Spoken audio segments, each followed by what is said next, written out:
Opal is pleased to share a conversation with two people with expertise in addressing one of humanity's greatest challenges, nuclear weapons.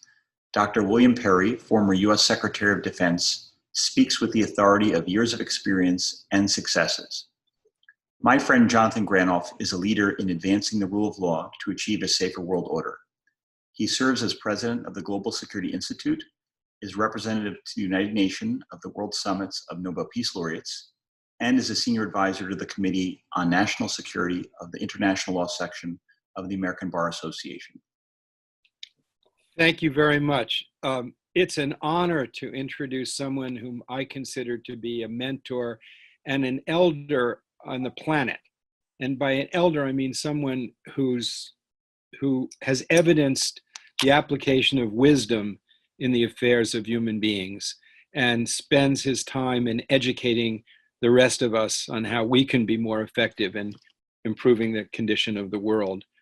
Dr. Perry, he has a doctorate in high math.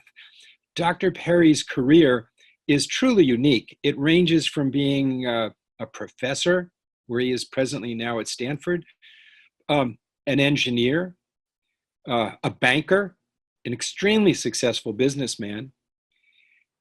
Back in the late 1970s, he helped dramatically when he was Undersecretary of Defense in helping bring the Defense departments from an analog system to a digital system.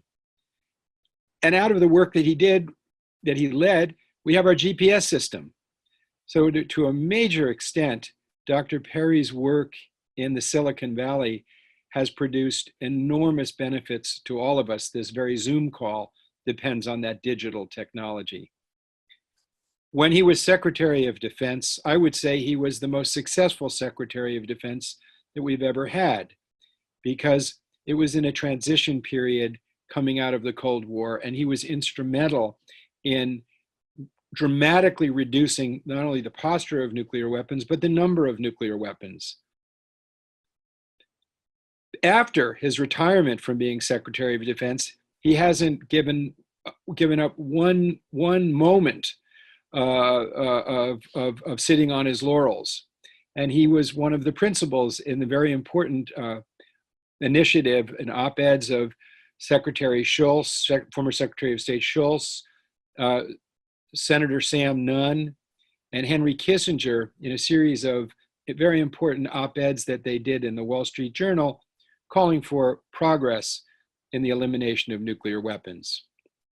Without taking up any more time from someone I think we all need to learn from, I now have the privilege of introducing one of my mentors and examples of how we should live, Dr. William Perry. Please, Dr. Perry. Thank you very much, Jonathan. On this very day, 75 years ago, an atomic bomb detonated over Hiroshima. The city was destroyed and more than 70,000 people killed instantly.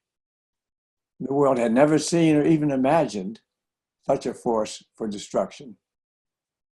Albert Einstein observed that with the advent of the nuclear bomb, everything has changed, except our way of thinking. But over a period of several decades, my way of thinking did change. And what that change led me to believe that nuclear weapons were an existential threat to our civilization, and motivated me to begin a crusade to abolish them. Today, I will tell you about 4 events in my life that changed my thinking about nuclear weapons. I was just 17 and returning to my college dormitory from a class in differential equations when I heard the news that a powerful bomb had been dropped on Hiroshima. A few months later, I turned 18 and joined the Army. And after my training, I was sent to Japan as part of the Army of Occupation. I will never forget my first visit to Tokyo. The city had been destroyed by firebombs, and the massive rebuilding program had not yet started. I reflected that the horror I was witnessing in Tokyo had been inflicted by thousands of planes, hundreds of thousands of bombs over a period of more than a year. But that equivalent devastation had been inflicted on Hiroshima with one plane, one bomb, in an instant. And that is when my thinking did begin to change. I was beginning to understand that with the advent of the nuclear bomb, everything indeed had changed. Even at 18, I understood that nuclear weapons must never, ever be used again. A few months later, my unit was sent to Okinawa, the site of the last great battle of World War II. The fighting had been unbelievably fierce in Okinawa. Of the 100,000 Japanese soldiers defending the island, only 10% survived. Only 10%. The rest were killed in battle or committed suicide. And at least 100,000 Okinawan civilians perished. I watched in disbelief as my ship landed at Naha, the capital city of Okinawa. Not a building was left standing. In the coming months, I traveled all over the island conducting surveying operations. The civilians who had escaped death were living in poverty, their homes and farms destroyed by the fighting. So my boyish fantasies about the glory of war were soon replaced by the stark realities of the horror of war. The second transformative event of my life occurred during the height of the Cold War. The year was 1962.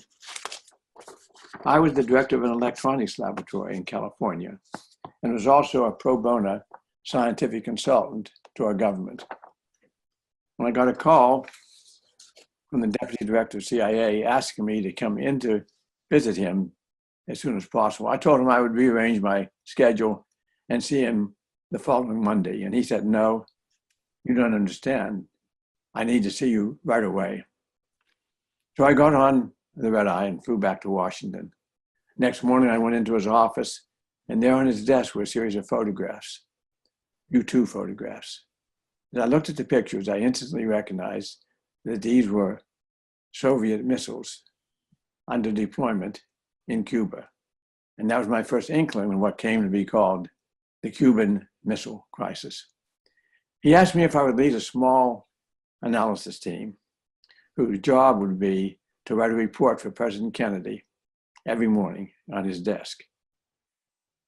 The reconnaissance planes were flying over Cuba in the morning. The photographs were flown back to Eastman Kodak, who quickly processed them and sent them to Washington. They arrived shortly after lunch at our analysis center. And our team worked until about midnight, studying all of those data and all other intelligence we had available so that we could prepare a report for President Kennedy that would tell him the state of readiness of those Soviet missiles. Kennedy was being urged by his military leaders to conduct a conventional military operation against Cuba, but he was resisting that. He wanted to use diplomacy as long as he could. He resisted it because he feared that a conventional military attack would escalate quickly into a nuclear war, a war that could annihilate all of our civilization. So our job was to give him as much information as possible so that he could delay that decision as long as possible, and in the meantime, conduct diplomacy. President Kennedy, after the event was over, offered the opinion that the likelihood of the Cuban Missile Crisis erupting into a nuclear catastrophe was about 1 chance in 3, 1 chance in 3 for the end of our civilization. But the bad news was his estimate was optimistic, because when he made it, he did not know, because we did not know, that the Soviets, beside those medium-range missiles not yet operational, already had tactical missiles with nuclear warheads on them, ready to go, operational and full authority for launch. So if he had accepted that recommendation, our troops would have been decimated on the beachhead with tactical nuclear weapons, and a general nuclear war would surely have followed. So we avoided a nuclear catastrophe in the Cuban Missile Crisis, but we did it more by good luck than by good management. When most Americans learned from the Cuban Missile Crisis that it was a great American victory, Kennedy and Khrushchev had faced off, and Khrushchev had blinked.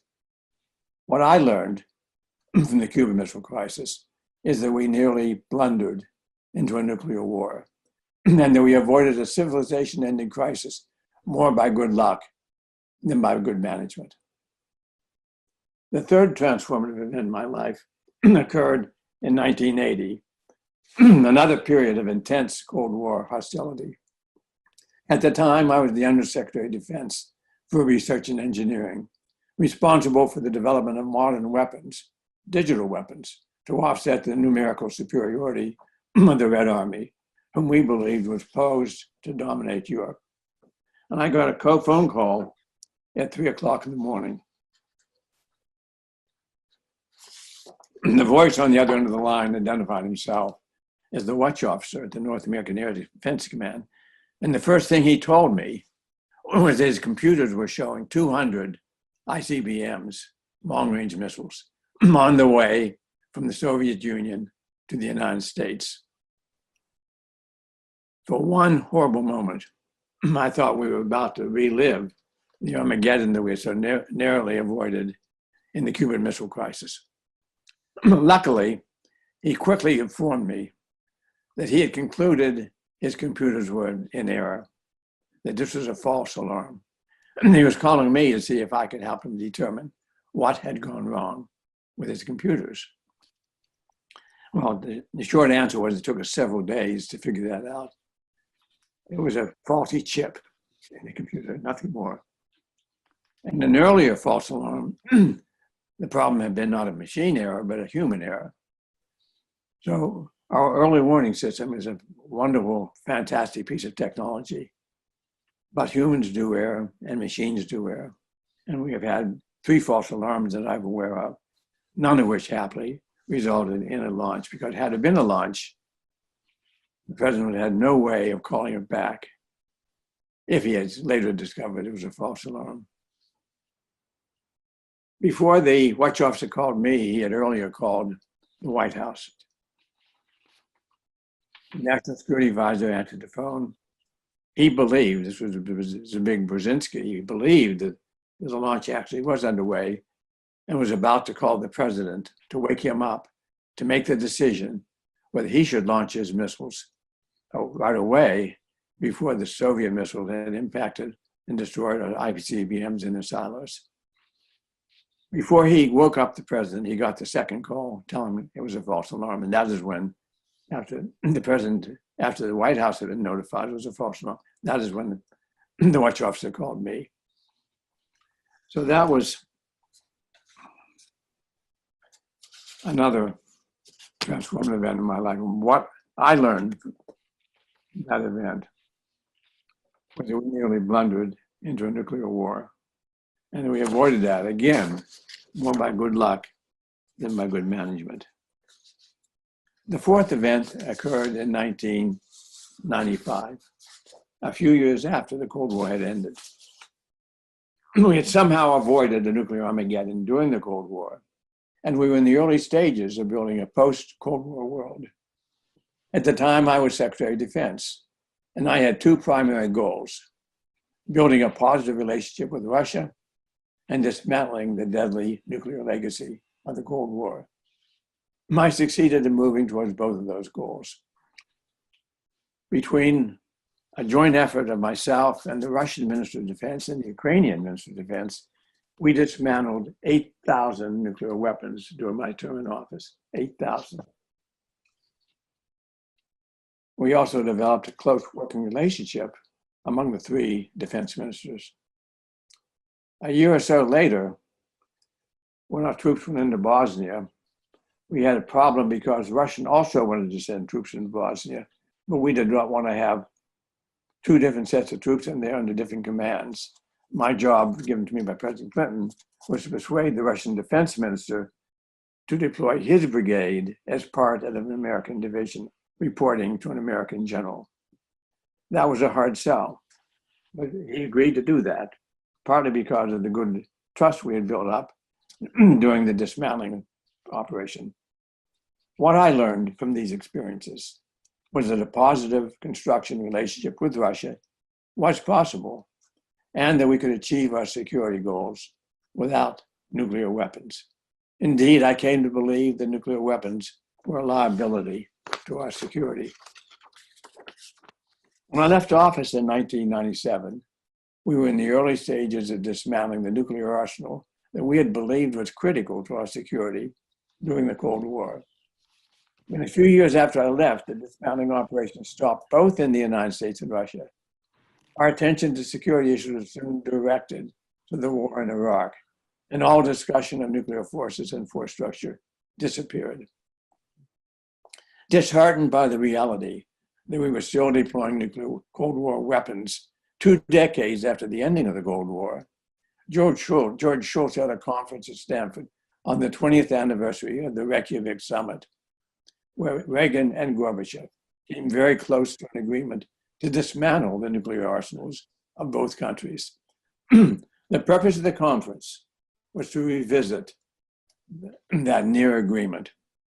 And when we did, we concluded that it was time to implement the idea that Reagan and Gorbachev almost agreed to.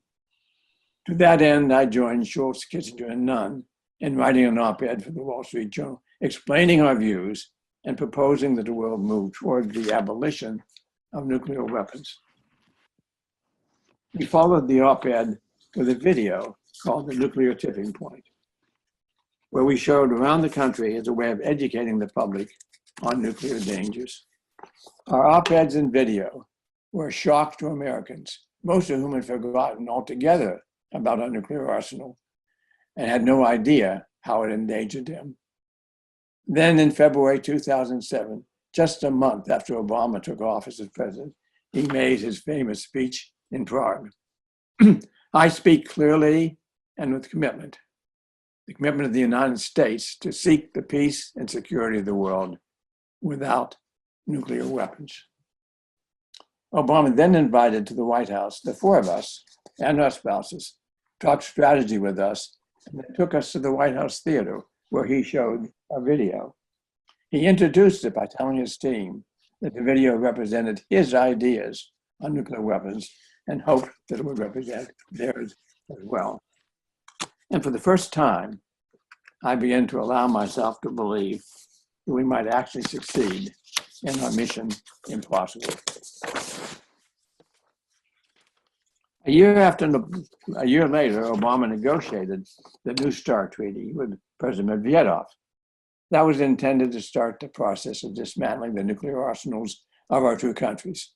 The treaty was, in fact, a modest first step and included very strict verification procedures, so I assumed it would breeze through the Senate ratification. Well, I was wrong. It was blocked by a strong coalition with enough votes to prevent the 2/3 majority needed for ratification. After the Senate had adjourned for the season, Obama met with the leaders of the coalition and made an agreement by which he agreed to support a complete rebuilding of our nuclear arsenal, and they agreed to ratify the treaty. I thought that price was too high, and apparently President Obama did too. From then on, he stopped his pursuit of nuclear objectives in favor of other goals. And with that, the mission impossible being pursued by the 4 of us died. But I was not ready to give up. If at this time we could not get rid of nuclear weapons, perhaps we could at least take actions to reduce the danger they pose to our country and the world. So I started a small nonprofit organization, the W.J. Perry Project, to promote such actions by educating the public on the dangers and on reasonable political steps they could take to reduce those dangers. During the past 6 years, our little team has given countless talks and lectures, written dozens of papers, prepared 2 videos and 2 books, My Journey at the Nuclear Brink, and The Button. The Button was written in conjunction with Tom Kalina and was just released this June. It was written specifically to reach an audience not educated on nuclear issues, and more specifically, a younger audience. The headline issue in the book was presidential sole authority. We wanted everyone to know that the president had the authority and the communication equipment to start a nuclear war in a matter of minutes. The communication equipment, called the football, is with him 24/7. He probably would consult with advisors before he sent a launch command, but he may feel that he doesn't have the time to or the need to. Another issue we highlight in the book is our quick launch procedures. We argue that they are not needed and they make us dangerously vulnerable to an accidental war. My earlier story today on one of the false alarms we suffered was designed to illustrate that danger. Our most recent project is a new podcast called At the Brink, which we launched last month. We particularly wanted to get our message across to a younger audience, and we thought that podcasts might be the best vehicle for doing that. Because I was pointing our podcast to a younger audience, I asked my granddaughter to manage and narrate it, and I believe that she did a terrific job. Don't let me scare away this audience by saying I was trying to reach a younger audience, which I was. Try it yourself. I think you'll like it.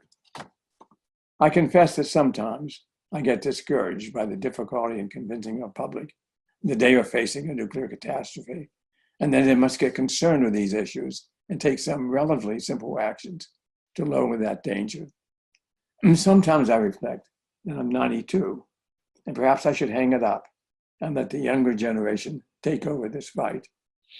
But I have promised my 12 grandchildren that I will not do so, or in the words of Robert Frost, the woods are lovely, dark, and deep, but I have promises to keep and miles to go before I sleep, and miles to go before I sleep. I thank you. Dr. Perry, I sincerely hope that many people who've been listening will join you in this journey, taking miles to go before we all sleep.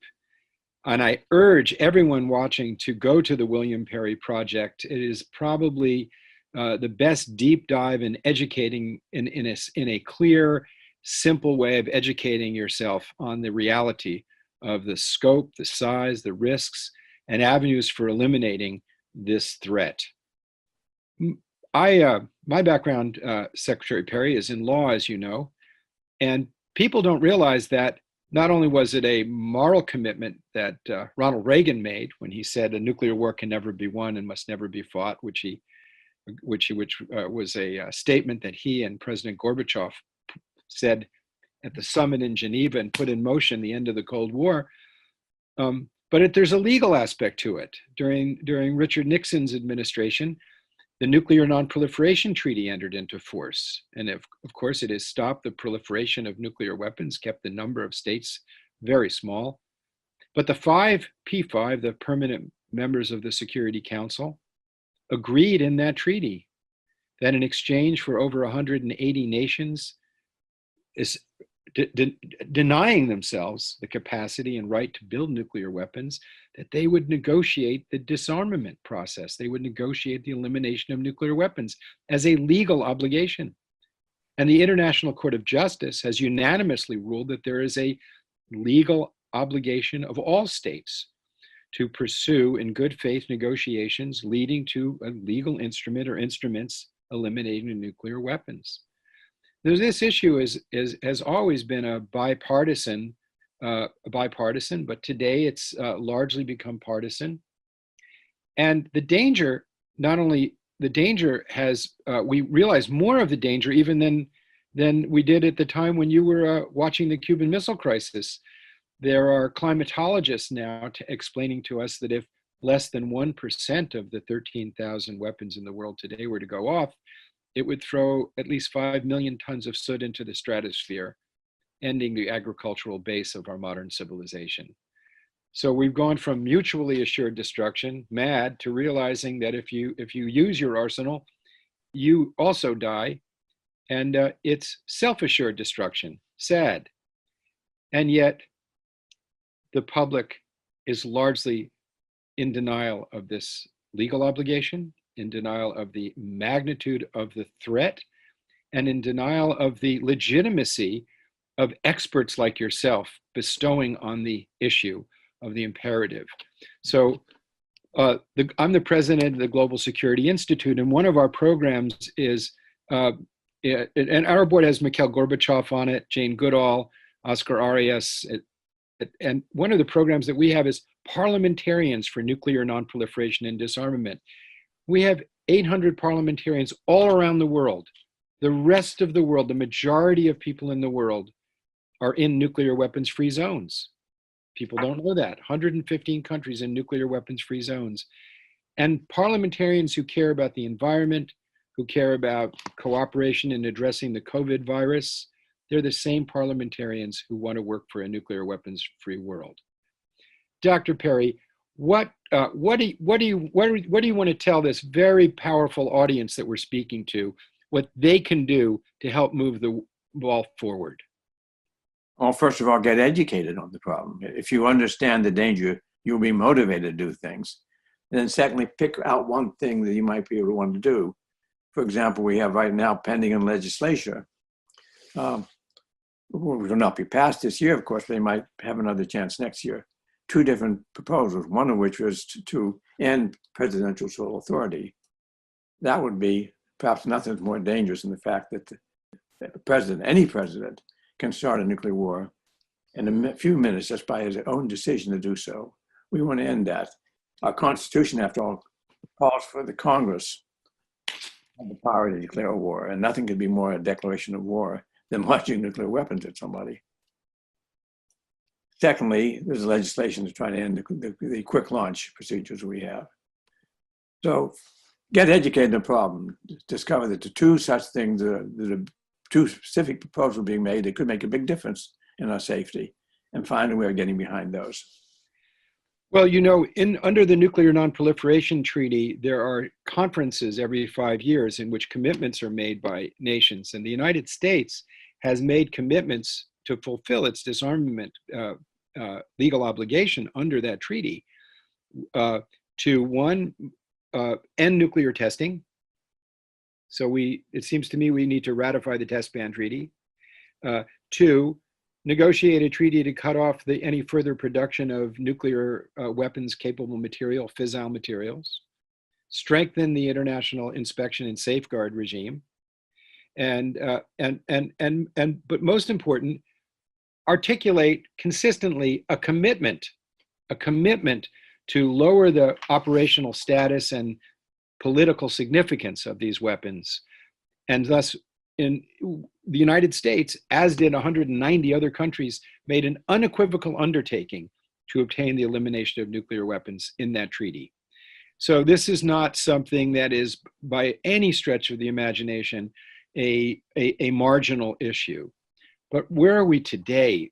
The June 11th, 2019 statement of the Joint Chiefs of Staff said, integration of nuclear weapons into a theater of operations requires the consideration of multiple variables. Well, what does that mean? I mean, you got to think about it. Using nuclear weapons could create conditions for decisive results and the restoration of strategic stability. Specifically, the use of a nuclear weapon will fundamentally change the scope of a battle and create conditions that affect how commanders will prevail in a conflict. That's a long way from Ronald Reagan, a nuclear war can never be won and must never be fought.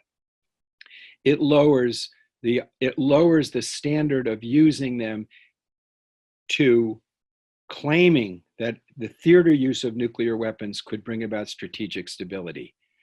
This passes beneath the radar of the public. Most people think the only reason we have them is to prevent them from being used. This indicates the contemplation of using them in theater operations. Are we safer now or more vulnerable than we were at the height of the Cold War?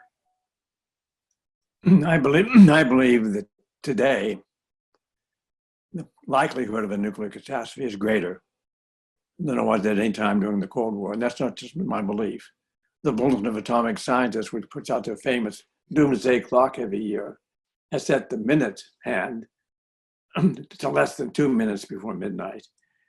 The lowest it ever was during the Cold War was 2 minutes to midnight. So in their judgment, the judgment of their scientists, we are closer to nuclear war today, we're closer to a nuclear catastrophe today than at any time in history, than at any time during the Cold War even. I think that this short dialogue with you, Dr. Perry, commands more time to flesh out what people can do. But I want to just urge everyone to go to the William Perry Project and go to the Global Security Institute's website, gsinstitute.org.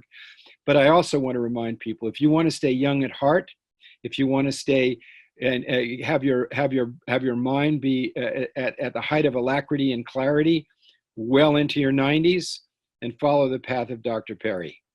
Thank you so much, sir. Thank you so much.